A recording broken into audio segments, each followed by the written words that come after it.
호수만 붙여서 각각 그냥 분양지역을 다 만들어버린 거죠. 이거는 2003년 12월 30일 이전에 이게 가능했거든요. 네. 그래서 요거 각각. 그러니까 이게 굉장히 예를 들어 하나당 그 당시 피가 1억이라고 한다면 단독주택도 그 당시에는 하나밖에 못 받았거든요. 네네. 그럼 쪼개는 순간에 6억으로 바뀌어요, 피가. 네, 그럼 앉아서 5억을 버는 거죠. 그렇죠. 이거는 또 우리 신축하게 되면 1년. 안녕하십니까. 대단한 부동산 꼰대들의 꼰대 김학수입니다. 꼰대 공견입니다. 네. 오늘 저희가 이 건드리지 말아야 될 뉴스를 건드릴 것 같아요. 판도라의 상자인가요? 판도라 상자입니다. 네. 왜냐하면 뭐 누구나 어떤 전문가가 됐건 또는 법을 만든 사람이 됐건 또는 뭐 공무원이 됐건 누구나 헷갈리는 네. 정말로 말도 안 되게 꼬고 꽈서 네. 정말로 설명하기도 힘들고 우리 시청자들 전달하기도 힘든 바로 이제 뭐 공공 재개발이라든지 어떤 개발에 대한 분양 자격, 아파트를 받을 수 있느냐 없느냐 대한 부분들을 얘기를 해보려고 합니다. 이거는 네. 어떤 사람이 어떻게 해석하냐에 따라서 결론도 완전히 다 달라지기 때문에 시장의 혼란이 가중되고 있는 그런 사안입니다. 왜 이렇게 꽈놨을까? 몰라서. 네. 모르기도 모르지만은 그냥 막 마구잡이로 그때그때 만들어서 그래요.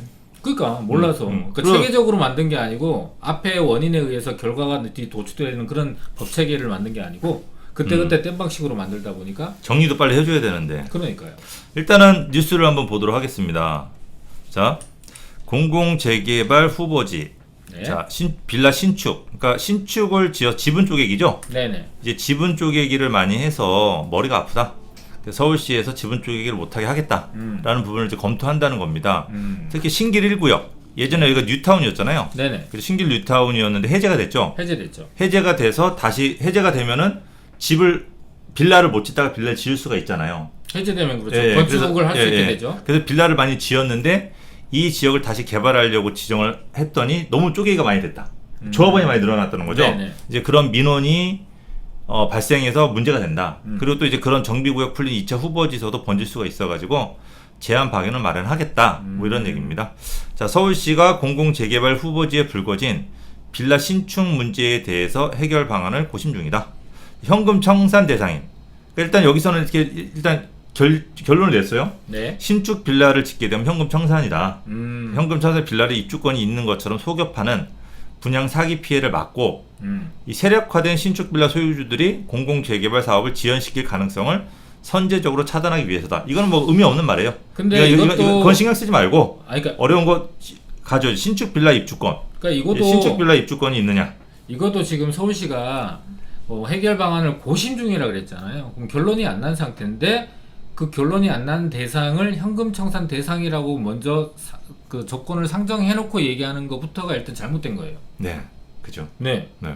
일단은 현금 청산이 되냐 안 되냐 부분은 지금 현재 뭐 따지는 게 가장 편한 거는 네. 권리 산정 기준이잖아요. 그렇죠. 그죠? 권리 산정. 예, 권리 산정 기준일 이전에 그죠? 전이냐 예, 후냐. 전이냐 후냐. 네. 이전에 준공 난 거는 문제가 없죠. 그렇죠. 준공 나고 이제 등기까지 접수한 거. 그렇죠. 등기 접수한 건 문제가 없지만 네. 권리 산정인 이후에 준공 난 거. 네. 그죠? 새로 지어진 거. 예, 그다음에 이제 등기를 못한 거. 그렇죠. 이런 것들에 대한 입주권이 있느냐 없느냐에 대한 문제가 불거지고 있는 거죠. 그렇죠. 네. 그러니까 이 현금 청산 대상이라고 얘기를 하려면 앞서 서울시가 얘기한 해결 방안이라든지 또는 이 선정에 대한 기준이 정해진 다음에 그 대상을 현금 청산 대상이라고 불러야 되는데 네.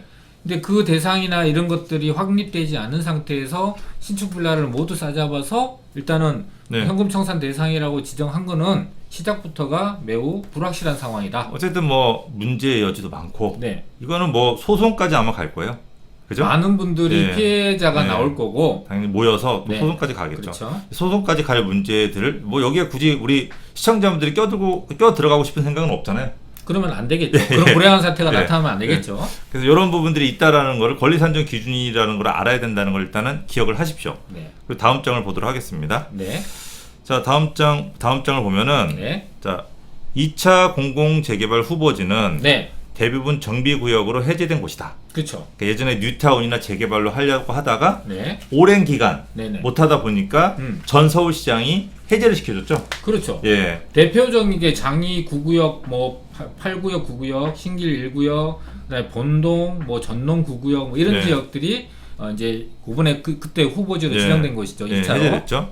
그래서 도시 및 주거환경 정비법상 네. 정비구역이 풀리면 건축 허가 행위 제한도 사라진다. 건물 지을 수 그렇죠, 있다는 그렇죠. 얘기죠. 이제 재개발로 지정이 됐을 때는 건축 허가 제한이 있기 때문에 신축을 못 짓는데 이게 해제가 되면 이제 빌라를 질 수가 있어요. 그렇죠, 그래서 당연히 그럼 빌라 신축하겠죠. 그렇죠. 왜냐하면 이 재개발에 단독주택을 가지고 계신 분들 있잖아요. 소유자들. 이분들은 뭐 10년 이상 아무것도 못했어요. 못했어요. 낡아서 수리는 가능하지만 낡아서 새로 집을 짓고 수리도 못하죠. 왜냐면 인정을 못 받거든요. 네, 감정평가로. 맞아요. 그러니까 수리도 못하고 집도 못 짓고 되게 건물이 낡아 살다가 해제가 됐네. 그래서 집을 그냥 이렇게 지은 거죠.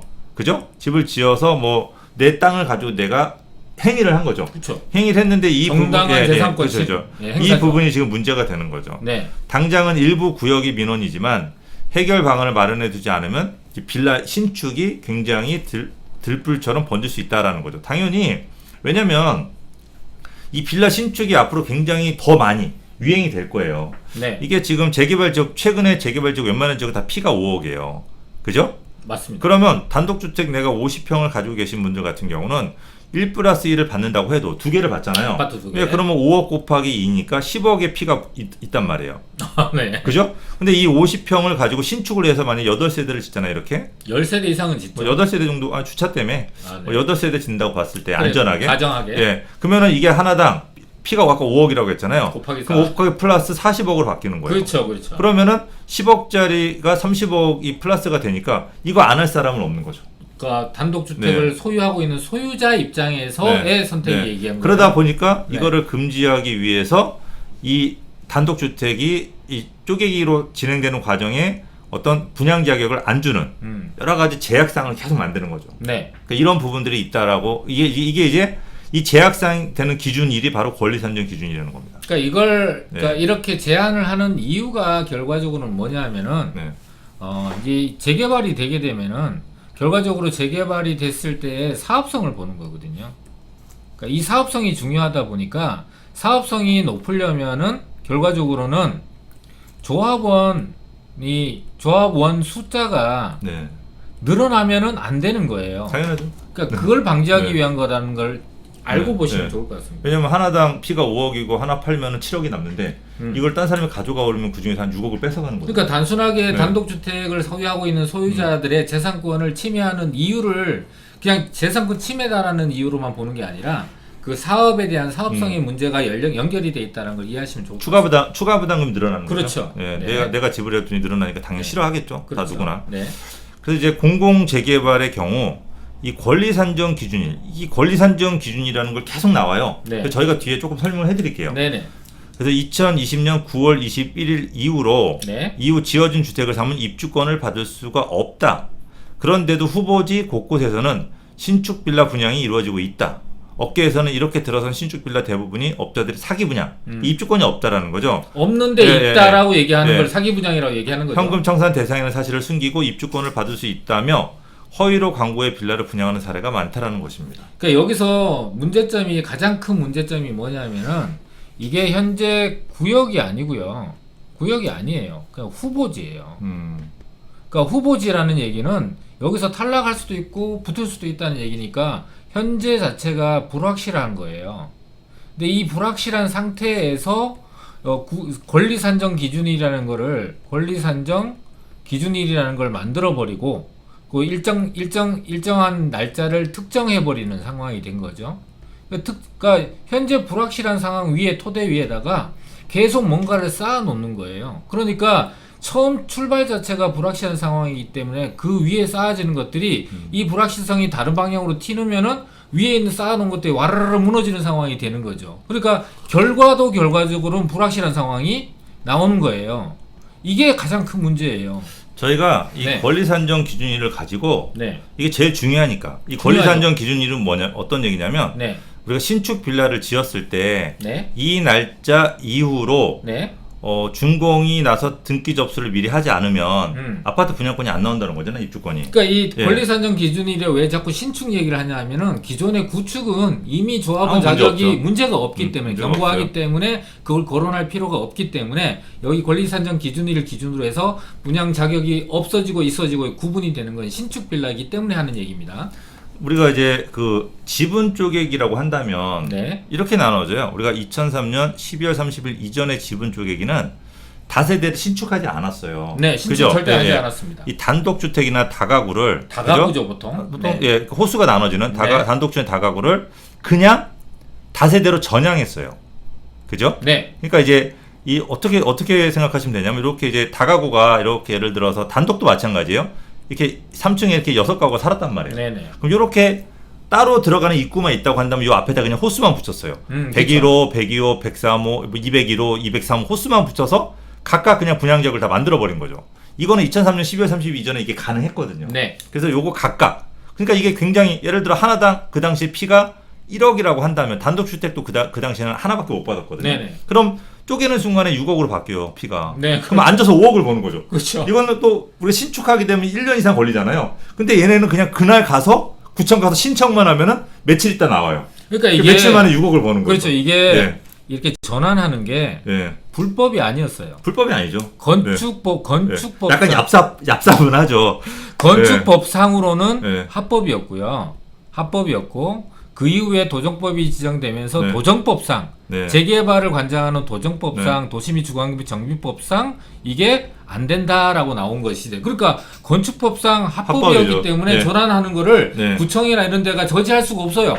합법적인 행위니까. 이게 옛날에 여러분들 제일 유명한 데가 한남뉴타운. 그렇죠. 한남뉴타운 3구역하고 5구역이 이렇게 많이 했어요. 네네. 근데 그나마 5구역은 좀 많이 안 그 했는데 뒤에 이제 3구역은 그냥 조합원수의 5분의 1이 다 이거예요. 그러니까 예, 굉장히 많죠. 예. 3구역이 문제가 뭐였냐면은 원래 조합원이 3,000명이었다가 그래서 건립을 한 4,500세대 이렇게 지으려고 계획을 했었어요. 근데 이게 지분 그때 당시에 다가구가 다세대로 전환이 되면서 이게 조합원이 5,000명이 된 거예요. 이게 예를 든 거예요.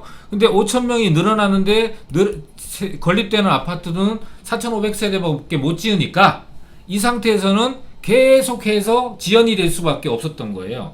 그래서 지금 현재 2012년에 서울시가 개입을 해서 평수를 좀 줄여서 이제 세대수를 늘리는 상황으로 만들면서 이제 사업이 진행되고 있는 그런 상황이 벌어진 거죠. 다가구만 이렇게 했으면 다행인데 단독까지 이렇게 하니까 많이 했죠. 엄청나게 늘어나 버렸죠. 네. 이게 폭발적으로 늘어났죠. 네네네. 네. 이게 뭐 이렇게 해서 근데 되게 웃긴 게 재밌는 게 그럼에도 불구하고 한남뉴타운은 수익이 나잖아요. 그렇죠. 그러니까 이게 결국은 비싼 지역 그렇습니다. 얼마짜리 아파트를 짓느냐. 네. 그냥 내가 내 돈 주고 아파트를 지어 돈이 남는 거예요. 그 아파트 공사비가 예를 들어 4억 5천인데 네. 그죠?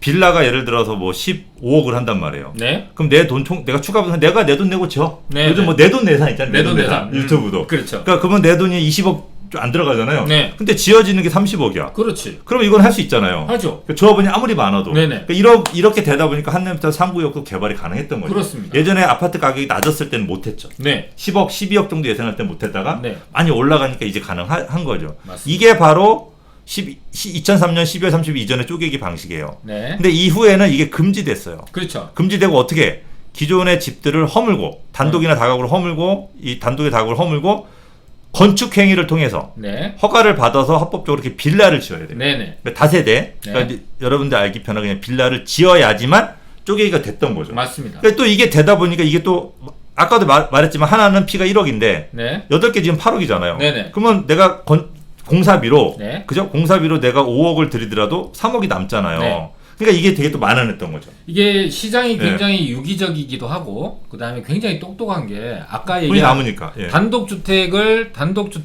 다가구로 바꾸는 걸 금지시키니까 이거 공사비 안 들어간대. 그치, 안 들어가죠. 이거 듣기비만 들어간다. 예. 근데 이거를 방법을 다시 다른 걸 찾은 거죠. 네. 그래서 구축을 신축으로 하는 신축 쪼개기가 이제 방법이 찾아진 거죠. 공사비가 들어가. 그렇죠. 돈이 네. 많이 들어가죠. 근데 이 방법이 또 만연하니까 이거에 대한 제한 사항들이 나오게 돼서 이 2008년 7월 30일이라는 게 나오게 된 겁니다. 그렇죠. 2008년 7월 30일에는 또 어떻게 나왔냐? 네.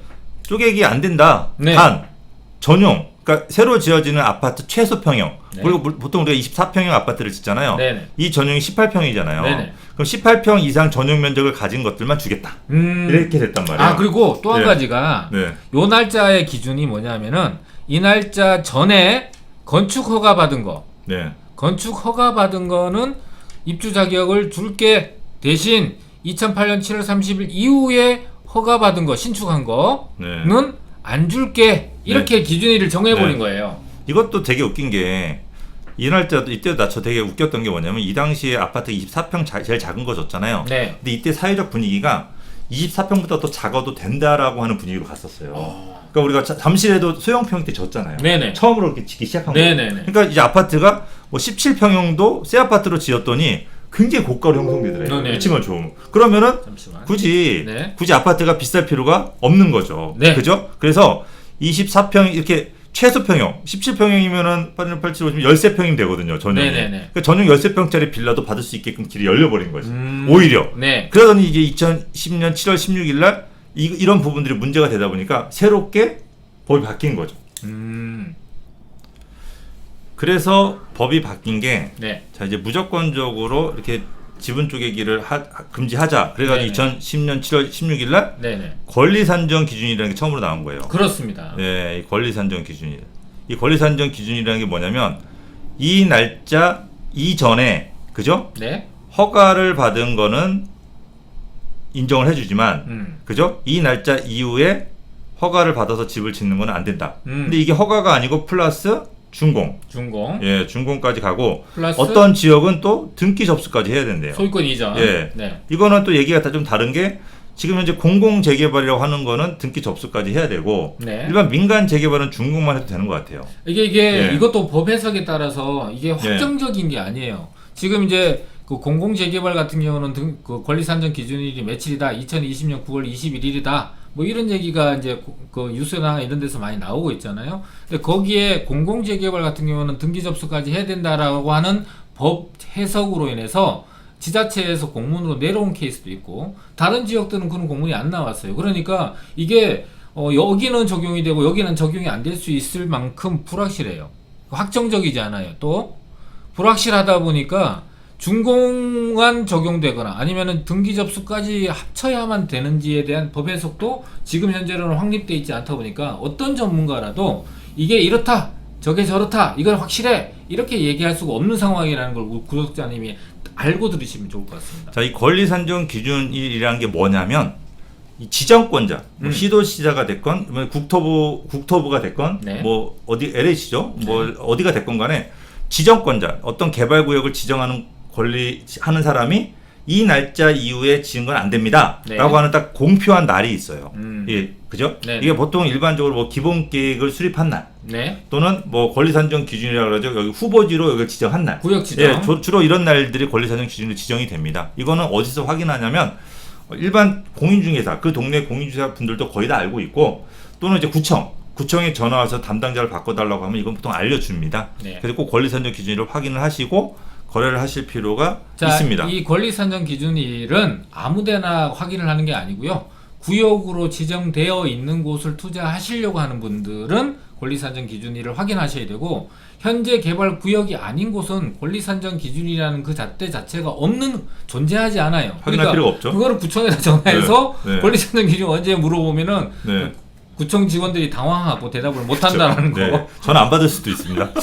자, 그런데 네. 여기서 또 하나의 문제가 되는 게 네. 2020년 9월 21일 이게 뭐가 문제냐면 이전까지는요 정확하게 기본 계획이 나와서 이 지역을 개발을 하겠다고 고시하고 난 다음에 집을 행위 제한을 했잖아요. 네. 근데 2020년 9월 20일 이게 공공재개발이잖아요. 그죠? 그렇습니다. 이 공공재개발이라고 하는 데는 내가 후보지로 네. 이 지역을 개발하겠다고 하는 후보지로 선정하기 전에 네. 미리 기준 날짜를 잡아버려요.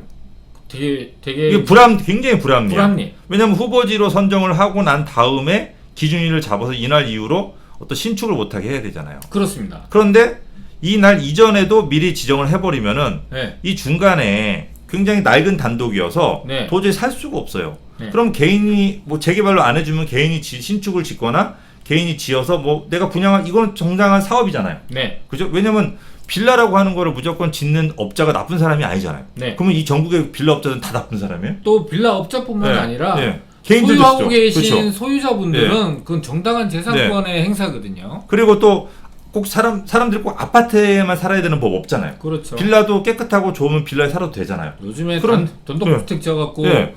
의리하게 지어서 살고 싶으신 분 되게 많거든요. 그렇죠. 그러면 이 빌라에 내가 빌라를 지어서 살았는데 어느 날 여기가 개발 후보지로 지정이 됐어. 네. 그러면 기준일 이후로 진 거잖아요. 그렇죠. 그러면 갑자기 분양 자격이 없대요. 그러니까 이게 문제가 되는 거죠. 법률상으로 봤을 때 이 날짜에 후보지가 선정이 되고 이 전을 뭐라고 하냐면은 몰랐다라는 거잖아요. 모른 거를 선이라 그래요. 법률적으로. 그다음 알고 있는 걸 악이라 그래요. 나쁜 사람. 나쁜 게 아니야 이게. 알았어요. 그게 아니야. 그냥 몰라 알고 아니, 있었다. 시청자들 말을 대변해 주는 거예요. 네네. 댓글도 다실 거니까. 그러니까 우리가 선의의 네. 피해자라고 하는 걸 좀 착한 피해자를 얘기하는 게 아니고 이 사실이 이렇게 될지 불확실한 상황에서 이 사실로 이 지정이 후보지로 지정될지 몰랐던 사람들 선의해라 그래요. 그러니까 선의의 피해자가 굉장히 많이 양산이 되는 거예요.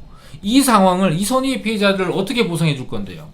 그 보상이라는 것도 없이 그러니까 이게 법을 만들거나 기준점을 만들 때 이런 부분들에 대한 부분을 충분히 논의하고 검토하고 왜냐하면은 이 공공재개발이라는 게 특별한 게 아니에요. 과거에 민간 재개발이 진행해왔고 그동안에 도시및 주거환경 정비법이 진행되어 오면서 이 많은 과정들을 40년 가까이 겪었잖아요. 그러면은 이 많은 기관의 그 경험치가 쌓여 있고 문제점이나 이런 것들이 이미 그 학습이 되어 있는 상황에서 그 문제점을 충분히 예측하고 대비하고 방지할 수 있는 법을 만들어야 기준점이 되는데 그게 없는 게 문제예요. 이게 지금 가장 이제 문제가 되는 게 우리가 재건축 아파트 값이 폭등하니까 네네. 2016년, 17년에 재건축 아파트만 뛰었잖아요. 네네. 폭등하니까 재건축 아파트를 못 짓게 금지시켜 버렸어요. 음. 그러니까 공급이 안 되죠. 공급이 안 되니까 기존의 아파트 가격이 어떻게 되나요? 폭등했죠. 네네. 자, 지금 빌라들 이 음. 빌라들이 지분 쪼개기가 개발을 많이 할 건데 자꾸 빌라가 지분 쪼개기를 하니까 신축 빌라. 신축 빌라를 못 짓게 해요. 네. 그러면 이제 공급이 없겠죠. 네. 그러면 기존의 빌라 가격이 어떻게 될까요? 올라가죠. 폭등하게 되는 거죠. 그러니까 이렇게 항상 모든 거를 반복을 한단 말이에요. 그렇죠. 이게 네. 이게 이제 학습 효과라는 게 우리 투자자분들이나 구독자나 시민들이 투자를 경험하면서 또 그동안의 재개발 시장이 이루어지면서 학습 효과라는 걸 알고 지금 뭐 양도세 중과하든가 말든가 안 파지는 이것도 학습 효과거든요. 이것도 마찬가지예요. 그럼 정부나 이런 정책을 위반하는 사람들이 과거에 여러 가지 재개발이라든 재건축이라는 과정들을 통해서 거기서 문제점이 많이 나왔으면은 이게 연결돼서 기존에 지정되고 나서 그 주변에 있는 지역들로 가격 변동성이 옮겨간다는 걸 알고 그거에 대한 대비책이라든지 확실한 기준을 제시해줘야 되는데 이거는 이도 아니고 저도 아니고 그러니까. 개판입니다. 그래서 지금 공공 재개발이 몇 차까지 지정됐죠? 2차요. 2차. 그러니까 네. 2차는 지금 2020년 9월 21일 이전에 네. 그죠? 이전에 등기 접수를 해야 되는 거죠.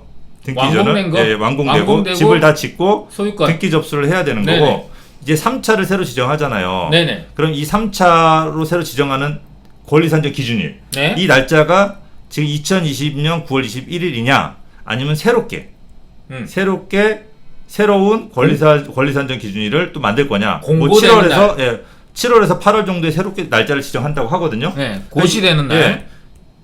네. 예, 근데 이거에 대해서 전문가들도 이렇게 그냥 3차 또 4차도 있겠죠. 이런 모든 것들이 2020년 9월 21일로 한다라는 사람도 있어요. 네. 근데 이거는 좀 약간 정말 말이 안 되거든요. 이거는 모든 건축업자들 아무것도 하지 마. 서울의 건축업자 아무것도 하지 마. 이런 문제가 생길 수가 있어요. 건축업자뿐만 아니라 기존의 단독주택 소유자도 재산권 행사하지 마. 뭐 이런 거죠. 그러면 지금 아파트를 지려고 준비한 사람들 외에 모든 토목공사 그다음에 뭐 저기 다 뭐 일하시는 분들 목수들 전부 다 일을 다 그만두셔야 돼요. 집에서 놀아야 돼요. 실업수당 주실 것도 아니고 그죠? 왜냐면 집 지어서 다 누가 청산한다면 누가 사요. 그러니까 이거는 이럴 일은 없으니까 3차 4차가 7, 8월 고시 새롭게 고시를 하게 될 거예요. 물론 이것도 위험하지만 그죠? 이것도 그렇게 좋지는 않아요. 그러니까 허가를 받아서 정당하게 짓고 있는데 갑자기 개발을 하겠다고 지정을 하면은 지정을 해서 입주권이 안 나온다. 이거는 말이 안 되는 거잖아요. 그러니까 이게 네. 합리적으로 보면은 기존의 여러 가지 재개발 제도에서 그 이런 권리 산정 기준일 또는 사람들의 분양 자격이 있냐 없냐를 기준하는 것들이 있어요. 그래서 준용을 하거나 보통 그렇죠. 이렇게 와서 네. 따와서 하는 게 맞는데 그러니까 합리적으로 우리가 이해되는 거는 이 아까 우리 김건대가 얘기했던 이거는 안 될 거야. 아마 이쪽에 되는 것들이 될 가능성이 높아요라고 할 수 있지만 안 될 걸 가능성도 되게 높은 할 수도 있는 것이 지금 현재 왜냐하면은 이렇게 법을 만들고 혼란스럽게 만든 걸 보면은 이걸 제대로 알지 못하는 경우가 되게 많아요. 안 될 거예요. 그렇게는. 아 그래요? 예. 네. 이게 안 되길 바랍니다. 예, 저도. 이게 지금 현재 개발 방식이 네.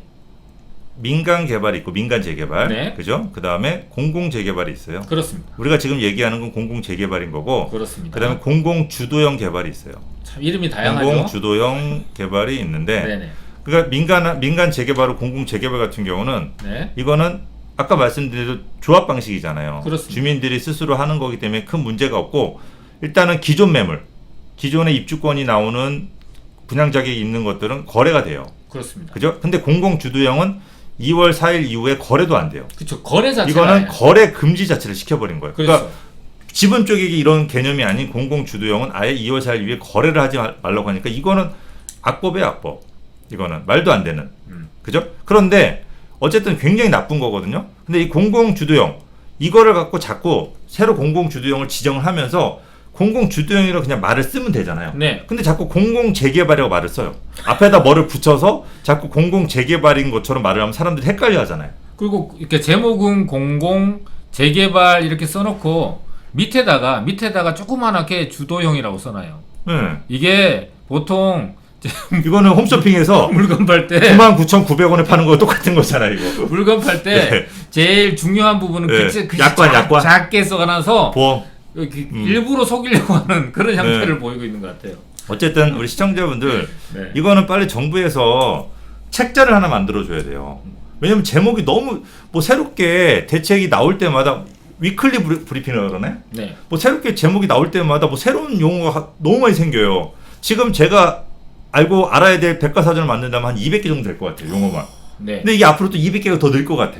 그러니 1년, 앞으로 이 정권 1년 안에. 네. 그러니까 이거는 빨리 책자를 만들어줘서 백과사전이래요. 재개발 백과사전을 만들어줘서 좀 찾아보게끔 해주고 이 분양 자격, 입주권을 받는 것도 빨리 어떤 내용을 정리해줘서 이게 지금 헌법소원까지 가야 돼요. 내용이 너무 이렇게 말도 안 되게 헌법에 위배된 내용들 많거든요. 그러니까 이게 재판을 가야 되니까 빨리 예시가 나와야 돼요. 법규가 판례가 나와야 되니까 빨리 소송도 빨리 좀 서둘러서 해주시고 그래서 빨리 책자가 나오면은 사람들이 헷갈려하지 않고 정당하게 사야 돼요. 왜냐면 집이 여러분들 자꾸 정부에서는 공공에서만 자꾸 집을 공급하려고 그래요. 근데 지금까지 공공에서만 공급한다고 그래서 집이 다 되나요? 민간에서 거의 90%를 지금까지 공급했는데 맞아요. 근데 이 90%의 민간 공급을 막고 그중에서 20-30%로 늘려서 공공에서 공급하려고 그러면 그래도 7-80%가 부족하단 말이에요, 앞으로. 이랬을 때 또 집값이 폭등하는 건 누가 책임질 거예요? 그렇습니다. 그러니까 이렇게 하면 안 되고 빨리 민간에서 할 수 있게끔 빨리 법규책을 만들어줘서 분양자격이 어떻다 저렇다. 왜냐면 전문가들끼리 싸우고 있어요, 지금. 있다 없다로. 맞아요. 예, 그러니까 전화해서 물어보면은 예.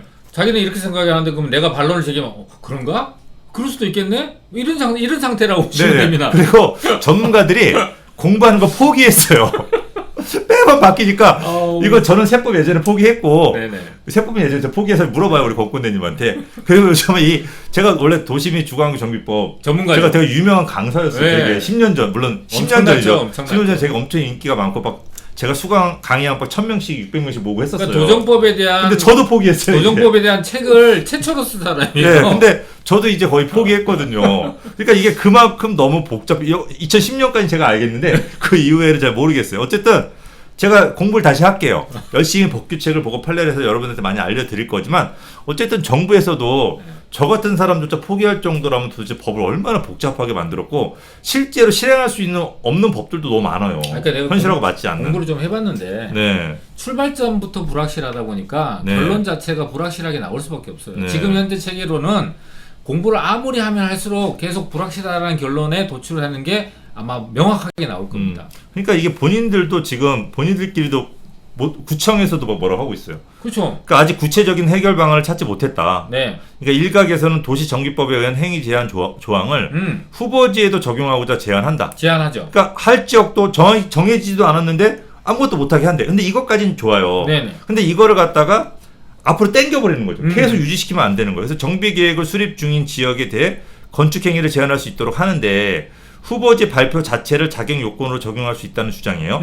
그죠? 그쵸. 투기 유율 막기 위해서. 예, 그러나 주장을 하는 거죠. 구청은 그렇죠. 구청은 사업 여부도 확실하지 않은 상황에서 이 기준을 적용하기에 무리가 있다고 보고 이게 있어요. 합리적인 대답이에요. 그러니까 자꾸 국토부에서 이렇게 하라고 하는데, 그죠? 네. 근데 구청에서는 말이 안 되는데. 그래요. 민원이 맨날 전화가 오는데. 왜냐하면은 이 구청이라는 곳이 실무적으로 재개발을 다뤄본 경험이 되게 많아요. 그러니까 원론적이거나 이론적인 게 아니라 구청이 실무적으로 많이 다뤄봤기 때문에 이게 사업이 불확실하다는 것 자체가 이 기준을 적용하기가 무리라는 걸 너무나 잘 알고 있는 실무자급이에요. 근데 그 위에 상위 기관들은 실무를 안 다뤄봤잖아. 그러니까 이론적으로 만들어 놓은 것들에 대해서 자꾸 밑으로 강요를 하고 실무를 다뤄보는 사람들은 이게 말이 안 된다고 자꾸 주장을 하고 이게 지금 계속 부딪히고 있는 상황이라는 거죠. 그러니까 유튜브를 지금 보시는 우리 시청자분들 잘 좀 기억을 하셔야 되는 게 이 재개발 관련된 분양 자격에 대해서 구청에다 물어보셔도 깨끗한 답이 안 나와요. 왜냐면 구청 담당자가 그 자리에 10년, 20년 오래 앉아있는 게 아니라 이분들 계속 돌아다녀요. 그러니까 정확하게 잘 몰라서 법규를 찾아보고 대답을 해주기 때문에 대답을 못 해주시는 분도 많고 자신이 없게 대답해 주는 분도 굉장히 많아요. 그러니까 이거는 서울시 진짜 담당자만이 알고 있거든요. 근데 서울시 담당자도 요즘은 모를 거예요. 모르죠. 너무 헷갈려서. 예전엔 잘 몰라요. 알았거든요. 그러니까 이게 여러분들이 이 확인을 잘 하려면 서울시에 일단은 질의응답을 하셔야 돼요. 그래서 거기서 답 나오는 걸 가지고 여러분들이 결정을 하시면 되고, 만약에 신축 빌라를 구입하신다고 한다면 전문가하고 상의하시고 구입을 하세요. 그러니까 이게 실제로 되지 않는 법들이 많기 때문에 여러분들이 무조건 투자를 여러분들이 살 집을 살면서 네. 투자도 같이 하고 싶잖아요. 근데 이것 때문에 무조건 망설이다가 또 가격만 올라가거든요. 어쨌든 가격은 계속 뛰고 있으니까. 맞습니다. 그런 부분들을 잘 참조하셔가지고 하시면 될 것 같습니다. 자, 이제 다음 뉴스 한번 볼까요? 자, 다음 뉴스. 권리 산정 기준이 있는데 이걸 좀 한번 말씀드리고 갈까요? 아, 네. 말씀드릴까요? 네, 말씀드려주세요. 네, 알겠습니다. 일단 권리 산정 기준은 뭐냐? 분양받을 권리의 산정일입니다. 이날을 기준으로 단독주택을 허물고 빌라를 짓는 지분 쪼개기 등을 불가하게 하겠다. 네. 그러니까 권리 산정 기준을 만든다면 빌라 신축하지 마. 음, 그러면 이전에 짓고 있던 거는 인정을 해줘야 된다는 거예요. 그렇죠. 이 얘기예요. 네, 네. 그다음에 도시및 주거정비법 77. 정비사업을 통해서 분양받을 77조 음, 건축물이 다음 각호의 어느 하대에 해당되는 경우엔 시도지사가 투기를 억제하기 위해 기본계획 수립 후 정비구역 지정 고시 전에 따로 정하는 날. 네. 그러니까 이게 따로 권리산정 기준일을 따로 정해준다는 거죠. 그러니까 이게 결론은 여기 보면은 고시가 있는 날 또는이잖아요. 고시가 있는 날은 구역 지정일이에요. 구역 지정이 되는 날이 있고 그 기준이 보통 일반적으로 적용이 되는데 시도지사가 투기가 오래되면은 그 전에 일정한 날짜를 정해서 그 날짜를 권리산정 기준으로 할 수 있다 이렇게 보시면 그렇죠. 돼요. 뭐 보통 이제 기본계획을 잡고서 보통 권리산정 기준을 잡는데 네네. 요즘은 이 전에 잡아버려요. 그러니까요. 그죠? 이 전에 후보지로 나왔을 때 그냥 잡아버리니까 여기까지 괜찮단 말이에요. 네. 근데 여기서 짓고 있는 것들은 어쨌든 기본계획이라든지 구역 지정되기 전까지 준공만 낸다면 네.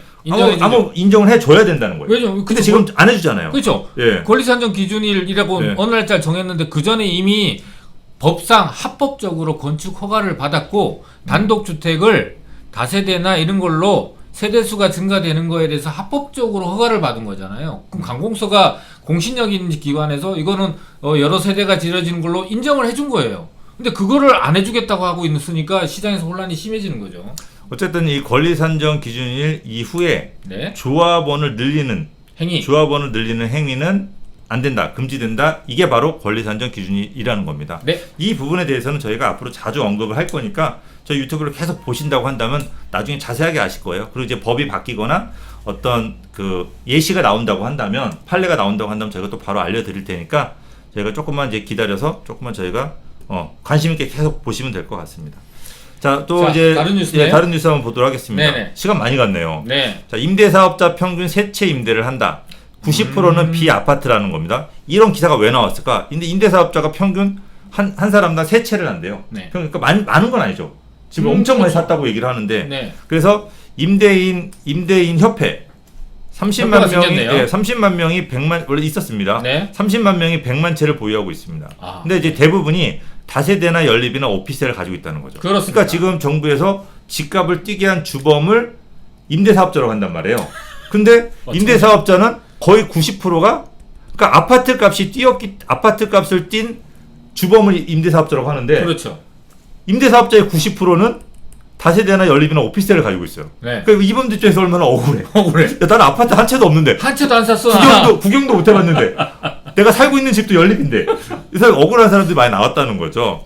그래서 자, 실제 수백 채 보유한 업체는 건설사나 시행사라는 거죠. 그렇죠. 이게 수백 채 보유 업체가 건설사 시행사가 될 수밖에 없는 이유가 정부에서 건설 임대를 하게끔 했어요. 맞아요. 그러니까 하나의 법인이 이게 신규 이제 건설사죠. 네. 하나의 건설사가 법인을 지어서 예를 들어서 200채를 지었어요. 음. 그럼 200채를 갖다가 건설 임대를 하는 거죠. 이거를 앞으로 8년인가 얼마의 기간 동안에 계속 임대를 해야 되는 거예요. 맞아요. 네. 저렴하게. 네네네. 그래서 이렇게 하는 사람까지 포함해서 세 채인 거예요. 이 법인한테 네. 자금 지원, 제도적인 네. 지원 많이 해줬어요. 그러니까 이런 업체들이 많이 보유하고 있는 거지. 실제 민간들이 보유한 거는 뭐 한 채나 두 채. 제일 많은 게 그러니까 한 사람당 임대사업자는 1.2채인가 3채인가 그렇대요. 그러니까 사실은 민간인들은 거의 안 가지고 오피스텔 한 채 가지고도 임대사업을 내요. 근데도 우리 일반 네. 투자자분들이 그 개인들이 많이 가지고 있다라고 오해를 하는 경우가 어제 뉴스인가요? 모녀가 400채 갖고 있다가 보증금 못 내줘 갖고 피해자들이 많이 양산됐다. 또 일정 부분 과거에도 보면은 그 보증금 받아서 다시 또 투자하고 해서 100채, 150채 갖고 이거는요. 대한민국 5,200만 명 중에서 5명, 10명도 안 되는 수준이에요. 그러니까 뉴스 나오죠. 그렇죠. 안 그러면 뉴스 안 근데 나오죠. 그 뉴스가 네. 우리 일반인들이 듣기에는 이게 너무 일반적인 게 아닌가, 이런 사람들만 투기를 하는 게 아닌가라고 오해의 소지가 있다 보니까 그 오해 맞아요. 위에 자꾸 이런 오해가 쌓이게 되는 거죠. 그러니까 이제 우리 좀 많은 분들이 댓글로 네. 임대사업자 니네 때문에 집값 뛰었다고 생각을 하시는데 아까도 말씀드린 90%는 다세대 연립 오피스텔이고 실제로 다세대 연립 오피스텔 때문에 아파트 값이 뛴 게 아니거든요. 아파트가 뛰었기 때문에 얘네가 조금 따라 뛴 거예요. 그러니까 맞습니다. 그런 부분에 오해하지 말아주세요. 순서가 네. 아파트가 뛰어서 연립 다세대가 같이 오른 거지, 연립 다세대가 오른 다음에 아파트가 오른 게 아니다. 그럼 원인은 아파트 가격이 올랐기 때문에 모든 부동산 가격이 올랐다. 그럼 아파트를 안 산 사람은 원인 제공하지 않은 거잖아요. 근데 임대사업자들은 90%가 아파트를 사지 않았어요. 자, 임대사업자는 신규 주택을 짓고 등록하는 건설형 임대와 그렇죠. 그러니까 이건 법인 쪽이죠 주로. 대부분 법인이죠. 근데 기존 주택을 사는 매입형으로 나눠진다. 그러니까 네. 우리가 알고 있는 흔히 임대사업자는 바로 매입형입니다. 매입형이죠. 이 사람들은 죄가 없어요. 그래서 협회 측은 매입 임대업자가 집값에 미친 영향은 더 적어요. 네. 그죠? 그래서 임대 10채 중 9채 가량이 다세대 연립 오피스텔 등 비아파트고 비아파트다. 이 중 다세대는 개별 호실이 주택 한 채로 짓게 돼요. 맞아요. 예. 그래서 원룸 20개로 가지고 있는 사람도 다세대 한 채만 가지고 있어도 통계상 20주택자가 되는 거예요. 그러면 그냥 왜 원룸 1억짜리 원룸을 20개를 가지고 있어요, 이렇게. 네. 그죠? 그럼 이분이 20억이지만 대출을 갖다가 한 7, 8억 받았을 거 아니에요. 네. 그럼 13억이 내 전 재산인 거예요. 아니, 그럼 이 사람이 집값을 올린 주범인가? 그 보증금도 여기 빼야지. 아, 볼 빼면 실제로 예, 그렇죠. 많은 보증금도 한 7억 정도도 현금 갖고 산 거예요. 예.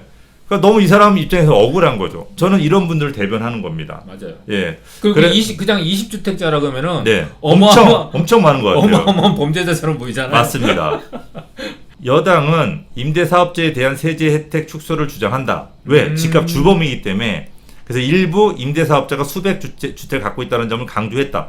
정말 일부. 그죠? 그럼 차라리 10채 이상 갖고 있는 사람을 규제를 한다든가 20채 또는 50채라고 딱 규정하면 좋잖아요. 그냥 무조건적으로 하지 기준을 말고. 정해서? 예, 한 2개 가지고 있는 사람은 피해를 너무 주지 말고. 왜냐하면은 한두 개는요 노후 대비를 위해서 월세 받는 목적으로 추가적으로 매입하신 분 되게 많아요. 근데 그분들은 무슨 범죄자 취급하는 것 자체도 웃기고, 그 다음에 임대사업자의 혜택을 처음부터 주게 된 이유가 뭐냐면은 그동안에 오랜 관습적으로 주택을 임대 놓으시는 분들이 소득세를 내지 않았단 말이에요. 근데 그게 오랫동안 관습적으로 있다 보니까 그냥 당연한 것처럼 얘기했던 거지, 우리나라 제도 자체가 선진국으로 전환이 되면서 이게 세원으로 나올 필요가 있기 때문에 본인들이 혜택을 준 거 아니에요. 그리고 적극적으로 임대사업자 등록하라 그랬잖아요. 그래 놓고 나서 지금은 완전히 반대 입장을 채우고 있으니까 지탄을 받는 거죠. 자, 경기도지사는 지난달 30일 임대사업자 상위 198명이 상위. 예, 3만 5천 채를 보유했는데 와, 많이 보유했네요. 그래서 업계에서는 이 주택 수백 채를 가진 임대사업자 상당수가 건설사, 그렇지. 그다음에 시행사, 당연한 걸. 미분양 주택이 대량으로 생기자 이를 떠안고 임대사업자로 등록한 거로 보고 있습니다. 네. 그러니까 이런 사람들까지 다 수치에 집어넣은 거죠. 그렇죠. 그러니까 통계가 오른 거죠. 맞아요. 예, 그래서 이런 부분들을 너무 오해하지 말고 곡해하지 저는 않았으면 하는 생각입니다. 네. 그래서 이제 그 협회장이죠. 물론 네네. 임대사업자를 대변하시는 분은 맞아요. 그러다 보니까 예, 그러니까 서로 양쪽의 말을 다 들어보고 우리 시청자분들 결론 냈으면 좋겠다는 네네. 마음에 제가 기사를 읽어드리는 거예요. 네네. 그래서 여당이 임대사업자 현황에 대한 자세한 분석 없이 네. 임대사업자들이 마치 주택을 매점매석한 것처럼, 음. 그러니까 잘못 산 게 아니잖아요. 혜택을 줄 때만 샀지. 그렇죠. 지금은 안 하잖아요. 혜택 안 주니까. 그렇죠. 예. 분석하고 근데 지금 집값이 안 뛰는 거 아니잖아요. 그죠? 우리가 만약에 임대사업자들 혜택을 아파트에 대한 혜택 작년 7월인 거 얼마 전에 임대사업 못하게 했잖아요. 네. 그때 이후로 아파트 값이 안 뛰었다면 임대사업자 때문에 집값 뛴 게 맞아요. 아니요, 맞아요가 아니라 맞을 수도 원인이 있어요. 수 있어요. 일 수 있어요. 죄송합니다. 왜 이래? 큰일 나 욕먹을 뻔했네. 큰일 났네. 있을 수도 있어요. 그러나 그때 이후로 집값 더 뛰었잖아요. 그러니까 그렇게 주장할 수 예. 있는 근거 자료가 조금은 예. 될 수 있다는데 이건 말이 안 되는 거죠. 그 한자로 침소봉대, 그죠? 얇은 거를 엄청 크게 본다는 거죠. 그리고 또 한 가지는 이 통계를 왜곡하면서 네. 임대사업자를 아파트 가격 상승의 주범으로 몰고 있다고 지적했다. 그러니까 이게 좀 약간 잘못됐다는 얘기입니다. 이게 네. 소수의 어떤 투기하시는 분들이 있어요. 네. 일정 부분 막 있죠. 과도하게 해서 네. 두 모녀 뉴스에 나왔다시 그런 분이 음. 소수에 있어요. 근데 그 소수의 특정한 사람들을 잡기 위해서 벼룩 잡기 위해서 초과상관 태우는 그런 우를 범하고 있는 게 지금 정부의 정책이라는 거죠. 그러니까 약간 정책의 실수를 자꾸 다른 데로 돌려서 약간 선거에 대비하는 것도 좀 같아요. 그런 부분도 좀 있다라는 냄새도 보이고. 근데 선거까지 대비할 정도의 이게 그 정도의 아니, 어떤 저 짜임새 있는 전략으로 마음- 보이지도 않아요. 사실. 마음 급해요 지금. 아니 마음만 급하지. 이런 기사나 이런 인터뷰를 한다는 게. 네. 네. 자 어쨌든 제가 우리 금요일 날 기사 너무 밝지 않은 내용만 해드려서 조금 약간 죄송해요. 저 희망적이고 밝은 내용을 해드려야 되는데 그런 내용은 저희가 다시 내일 토요일 날 다시 또 재미난 내용을 이어서 해드릴 거니까 자 오늘은 여기서 마치고 저희 내용이 도움이 되셨다면 구독 꼭 눌러주시고 알람까지 같이 신청을 해주셔야지 나중에 저희가 라이브 방송할 때도 같이 잘 들어오셔서 볼 수가 있습니다. 네. 대화를 할 수가 있고 그 다음에 왼쪽 버튼에 좋아요 버튼도 꼭 눌러 주십시오. 저희는 여기서 물러가도록 하겠습니다. 감사합니다.